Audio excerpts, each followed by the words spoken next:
All right, what a tough booking. Dr. Sanjay Gupta, welcome to your own podcast.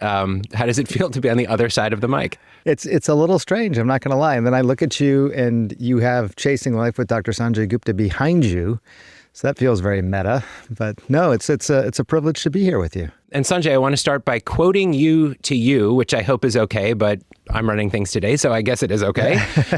In a report we did years and years ago, I remember you saying that here in the United States, we take 80% of the world's pain pills, but we do not have 80% of the world's pain. That stuck with me even this many years later. How big of a problem is pain here in the U.S., but also around the world? Pain is one of these things that I find very interesting because I think for a lot of people, it is such a personal experience. I don't know how to measure pain directly. If you tell me you're in pain, that can mean a lot of different things. But I think with regard to pain medication consumption overall, we're about 4% of the world's population in the United States. And when it came to certain opioids, we were consuming 80 to 90% of the world's supply. What is interesting about that, Ben, is that I think pain is actually, chronic pain at least, is distributed pretty evenly around the world. And the numbers actually I found quite shocking. About 20% of people in the United States, but also around the world, have chronic pain. That's a staggering number. I mean, that means basically every day your life is defined by pain. I didn't realize that until I started really researching the book. But I think even more to the point is that for a long time, there was really nothing that people felt like they could do about it except take these pills that we're talking about. So the pills were just more widely consumed in the United States. I think the tolerance for chronic pain was a lot lower in the United States. But chronic pain as an entity is a very, very common phenomenon, growing faster as a chronic disease class than diabetes or heart disease. People are in pain and the numbers are growing. So I'm sure this topic, like you said, is going to resonate with a lot of people if they don't deal with pain in their everyday life. And a lot of people do. Maybe it's a parent, it's a partner, it's a friend, it's a coworker. For you, though, it was your mom's encounter with pain that was actually the impetus to write this book. I've known you for a long time. I've been lucky enough to know your mom almost as long as I've known you. And I always think about her as a really youthful, energetic, and pretty carefree person. Yeah. I hope she's listening. What happened? She had a fall, and it was a seemingly a relatively innocuous fall. She was wheeling her suitcase, and she sort of fell backwards into a sitting position. So it wasn't, like down a flight of stairs or anything more alarming like that. But still, when you're in your 80s and older bone, more osteoporotic bone, it led to a pretty significant spine fracture. It was very jarring, I think, to see somebody, like that, and in this case, obviously my mom, suddenly develop really, really profound pain. She doesn't complain. She had breast cancer years ago and treated it sort of like a blip on the radar, barely talked about it. I remember that, which is why I remember this feeling so different, that it had such a bigger impact on her physically, mentally, and I think emotionally too, right? She wanted to die, Ben. I mean, she basically said, look, if this pain continues the way that it is, I just think my time here is done. That's how she phrased it, which, even saying those words out loud still today gives me a pit in my stomach, to say that. But it really was a staunch reminder, even as a doctor myself, to take care of, in this case, my mom, but also a patient, that once you have chronic pain, it is your whole life. I mean, if you have diabetes, it's not like you don't have diabetes, you're not thinking about it, but you're not consumed by it all the time. When you have pain, it is your identity. How are you doing? I'm in pain. You wake up with pain. You go to bed with pain. You can't do certain things in your life because of pain. Your personality changes. The book is really about chronic pain, which is what you're talking about. But before we dive deeper into that, I want to ask you about acute pain. No one likes feeling it in the moment, or I should say probably very few people like feeling it in the moment, but it serves a really important purpose and can actually be a good thing. And I was hoping you could talk a little bit about that. Yeah, I mean, there's an important distinction between acute pain and chronic pain. And even though they both have pain in the title, I really, again, as part of writing this book, came to think of them as almost entirely separate entities. They're really different diseases or different disorders entirely. Acute pain, you slam your finger with a hammer, you touch a hot pan, whatever it might be. It teaches you a lesson in that moment to be more careful, to not do something.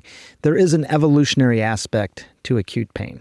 Having said that, it is very, very different, acute pain, person to person, and even within the same person, moment to moment. Like if you were to bang your finger with a hammer on a Tuesday morning, before you'd eaten, before you'd had coffee, whatever, it might hurt a lot more than if you did that exact same injury on Wednesday, well-fed, nice day, already had your coffee, whatever it might be. So even within the individual, pain can be highly, highly different between people, which is part of the enigma, right? Like, you're going to throw one sort of therapy at people. Not only does that not make sense for the population as a whole, it doesn't even make sense for the individuals specifically.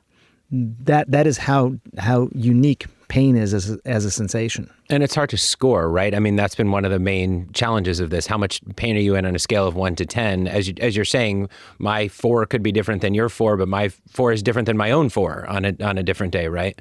Absolutely. It's very hard to measure. And it's just, the scoring is exactly what you've described. I mean, that's all we've really had were these, kind of smiley face charts, which people may recognize when they go to the ER or the doctor's office. 0 to 10, frowny face, happy face. It's weird. I mean, we spend $4.5 trillion on healthcare. This is the largest disease-growing class in the United States, probably most places around the world. And yet, unlike biomarkers that we talk about for Alzheimer's disease or lipids for cardiac disease, we literally have a smiley to frowny face chart to measure this really important class of problems for people. So to dive deeper into this chronic pain issue then, in reporting out this book, where did you find that came from for most people? Is it an accident? Is it a surgery? To some extent, is it genetics? It can be all those things, but it's really what we refer to as nociplastic pain, which sort of more strictly defined just means we don't know where it came from. There's no obvious origin. Yes, there are people who get in accidents and their pain doesn't resolve. They have falls like my mom did. It doesn't resolve. Having had an operation or something could lead to a pain that does not go away. And so there are those reasons. But the idea that for a lot of people, if you were to ask them, like, when did this start? What started it? For most people, they're not going to really have a very clear-cut answer to that. Maybe they say I took a funny step down the stairs, or, I hit my head on the car door as I was trying to get into the car, something like that they may say. But the idea of being able to trace it back to a moment in time, that's not typical. That's interesting. I actually thought the answer would be that it was tied to one specific event. Right. But this makes it, to your point, even harder to pin down how bad it is, what the treatment should be, what the prognosis is going to look like. I'll say one other thing, and this was a statement that when I was doing one of these interviews with these physicians out of Mayo Clinic who run a pain clinic, the sort of point that this doctor was making to me, and that we were revolving around this for a while, because it's a bit of a provocative and in some cases even controversial point, but her point was that chronic pain hardly ever occurs in isolation. It comes with baggage. So, and most often that baggage are things like depression and anxiety. So, I think when other physicians have suggested this in the past, there was a guy named Dr. John Sarno. For anybody who follows the pain world, they'll know his name. But he basically said that almost all, in fact, he said all chronic pain is psychosomatic. And, as you might imagine, that didn't sit well with a lot of people, because I think the immediate interpretation was it's all in your head.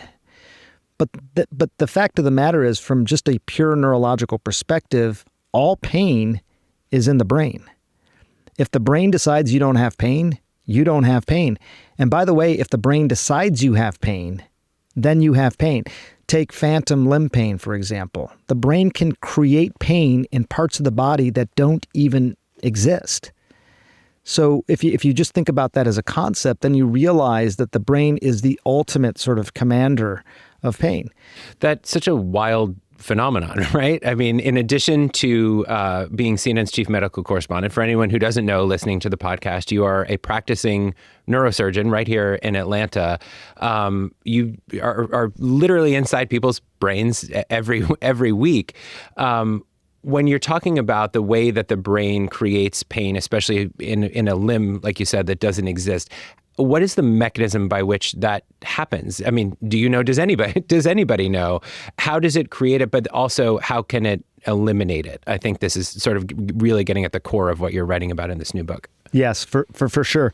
I mean, I think for a long time there was sort of this reductionist sort of approach to pain in the brain, meaning let's see if we can find a center for pain in the brain. And maybe if we could target that center like we would with Parkinson's disease, for example. We have a pretty good idea if we target a certain area of the brain called the substantia nigra. For Parkinson's, we can help treat someone's tremor, right? You've seen those procedures where someone puts a deep brain stimulator in and all of a sudden the guy's tremor goes away.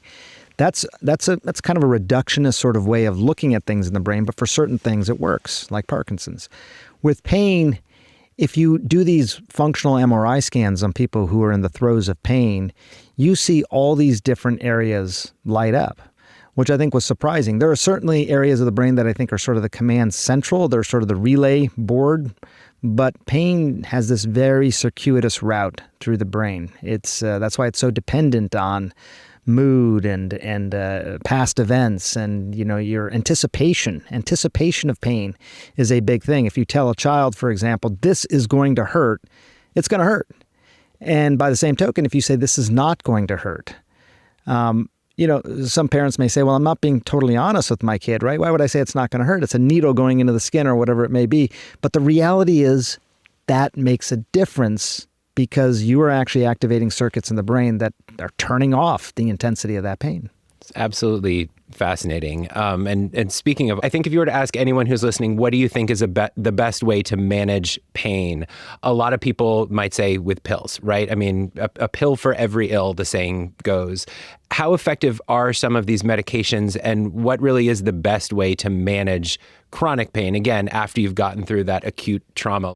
The discussion around opioids is sort of an interesting one in this regard, Ben, because I think that they've become very maligned, these medications. I think people have laid the epidemics of addiction sort of at the feet of opioid prescribing, and I think, for good reason, there's been a lot of blame to go around.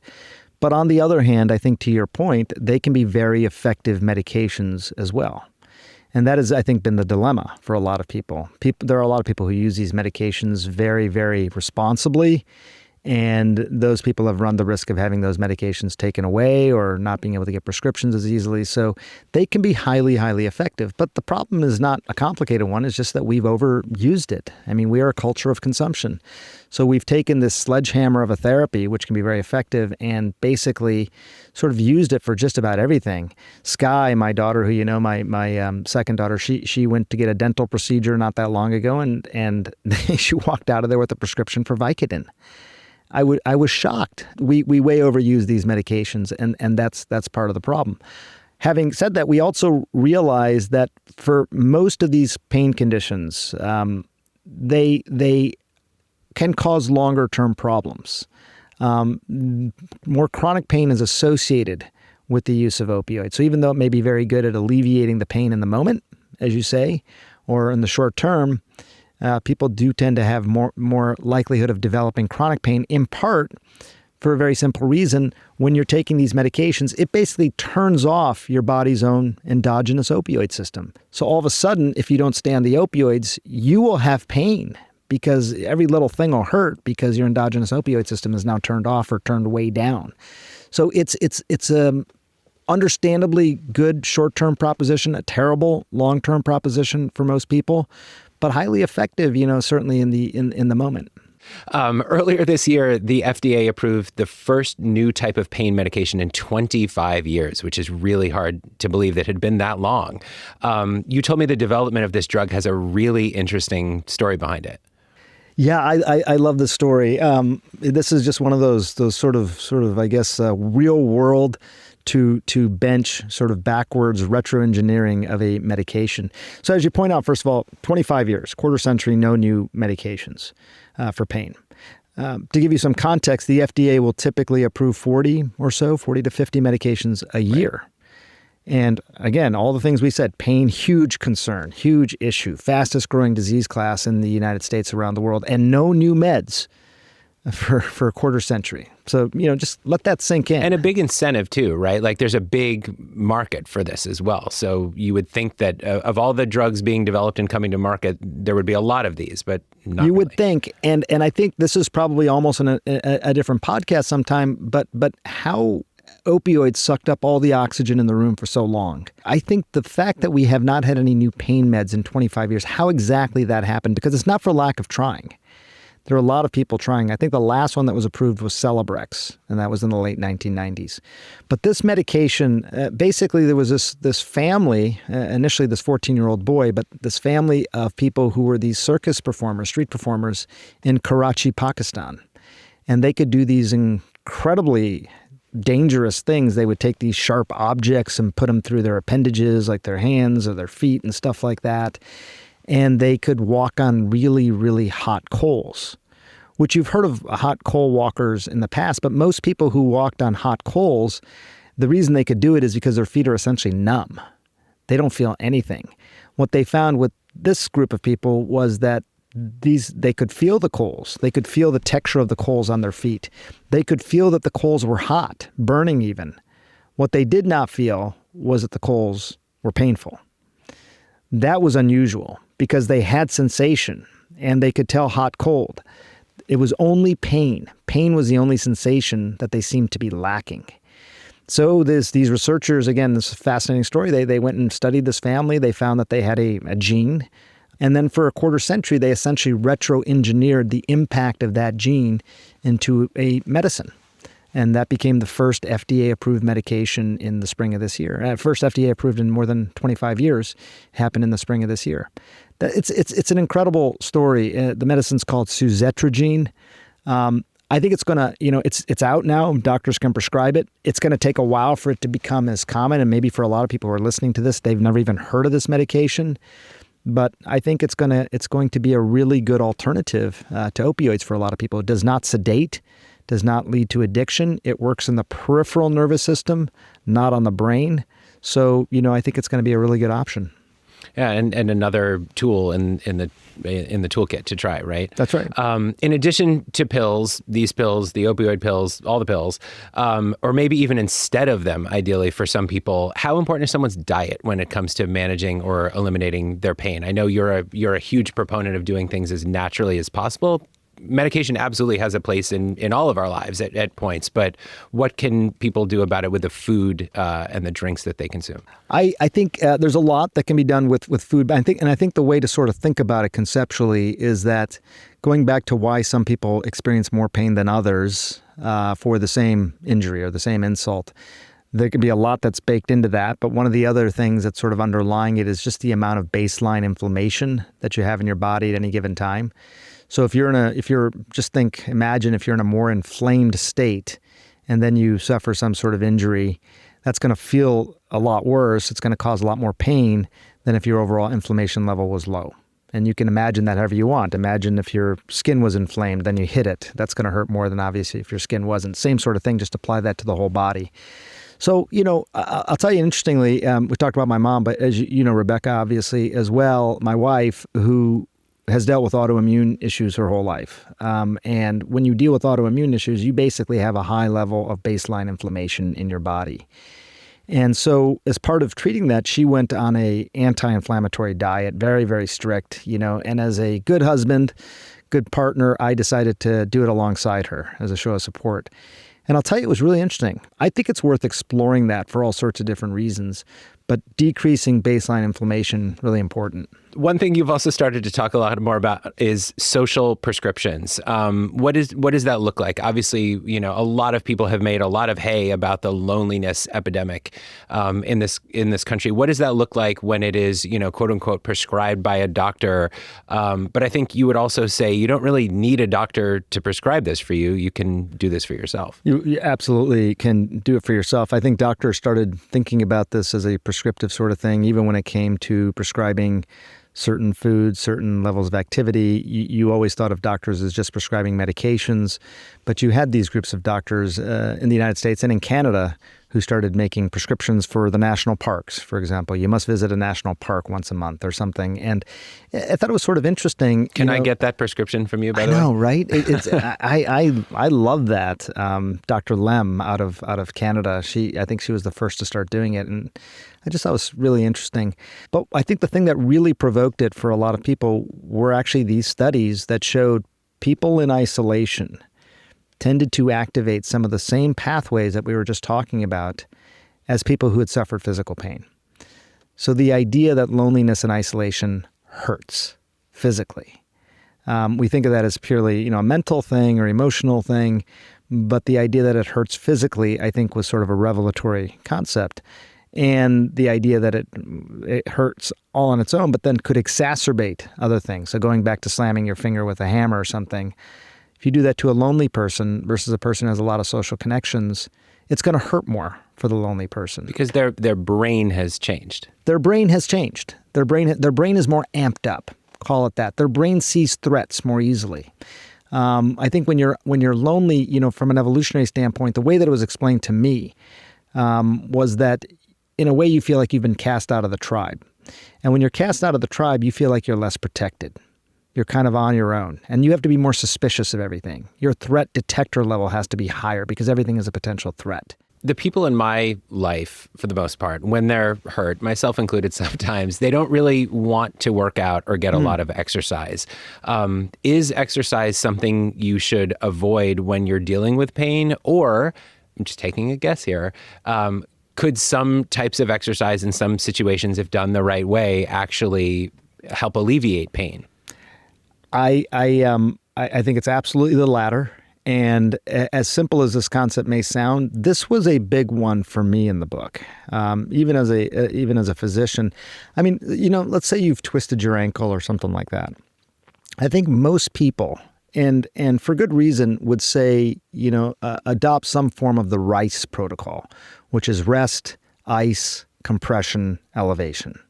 Okay, so you just imagine that ankle, you're resting it, you're icing it, all that.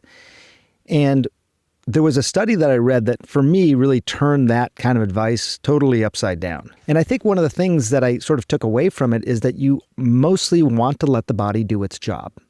You want to let those inflammatory molecules that are going to that site of your twisted ankle or whatever it might be and do their job. And so instead of RICE, this gets to your question, I think the acronym that a lot of people that I interviewed are now sort of referring to is MEAT, which is mobilization, exercise, analgesia if needed, and treatment if necessary.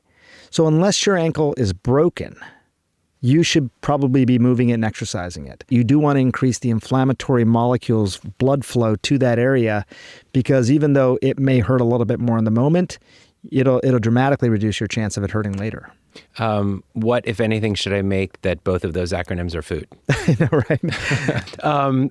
Sometimes it's the simplest things that make the most benefit. I've known you a really long time. You're not a fad guy, but you've really become a major proponent of foam rolling. What has this done for you, and what do you think it could do for people who are listening who maybe never tried it, they didn't think it was worth it? But I will say, if you want to do it, it's pretty cheap too. Pretty cheap, and you can do it yourself. Here's the way I sort of looked at it. When I was thinking about the book, I really wanted to talk about this idea that much of pain is preventable. Obviously, again, if you slam your finger, you touch a hot pan, I'm not talking about those things, but I'm talking about like even how much does your body hurt after you work out? How much does your body hurt after a really hard day? I found when I foam rolled and just doing like large muscle groups and things like that, I'm basically loosening up that myofascia. I'm loosening up that thick fibrous envelope around my muscles and tendons and everything. That tends to get a little bit tighter, I think, as we get older. So if you have swollen muscles after a long run or something, and they're trying to swell against a thicker fibrous envelope, it hurts more. So making sure those are loose as possible, I think, is really helpful in terms of preventing injury, or preventing pain, I should say, or at least preventing the intensity of the pain. If it's okay, I thought we could end with a little lightning round just to put you on the spot a bit. Oh, love it. Okay, this is painful. No, it'll be good. And the fun kind too. If you could only eat one food for the rest of your life, what would it be? Let's see here. Let me think. I think lentil soup. Really weird choice. Well, think about yes. I didn't say it had to be good for you, but if you got to just choose. No. anything, I think if you're going to do it for the rest of your life, I think unless you want to die quickly, you have to pick something that's reasonably good for you. Like I could say ice cream, but then obviously that's not going to sustain itself. Well, hey, listen. Good luck with your lentil soup. Okay. Put spices in it. Have you ever had lentil soup? It's really good. I have. It's good. I don't know that I'd eat it every day, even for the rest of the week, let alone the rest of my life. Give you lentil soup tomorrow. It's going to be on my doorstep when I get home. I guarantee it. If you could have any superpower, what would it be?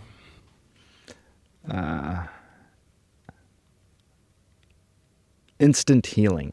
Oh, that's the doctor in you coming out. What non-existent job do you wish existed? You know, this you'll appreciate this one. All right, it's crazy. Weather choreographer. I want to be able to choreograph the weather for events and things like that. So I think there's a high likelihood that will be a thing in the very near future. Yeah. Do you ever use the 5-second rule and eat food you dropped on the floor? All the time. Excellent. Absolutely. Are hot dogs sandwiches, and when is the last time you ate one? Hot dogs are not sandwiches, and I hate hot dogs. I don't eat them. I won't even talk about it. It's out of my mind. Hey, that was a lot of fun. Thank you so much for letting me sit in your chair under this sign for this. Thank you to everybody for listening. Thank you. First of all, again, I know I've said that a few times, but you're the best, man. You really are. So we all greatly appreciate you. And thank you for letting me talk about this topic. You know, I think there's a lot of things in life that we think are sort of out of our control. We just sort of accept the status quo. I think we talked about it a lot for other things like Alzheimer's disease. Nothing you can do about it. Now we know that's not the case. Cardiac disease, we know that's not the case. I think a lot of the reasons that I do this job is because it's very empowering and very inspiring to see what is possible. And I think, for people like my mom who were defined by pain, there's a lot of hope out there. So I hope people can find that hope. Me too. Sanjay, thanks. You got it.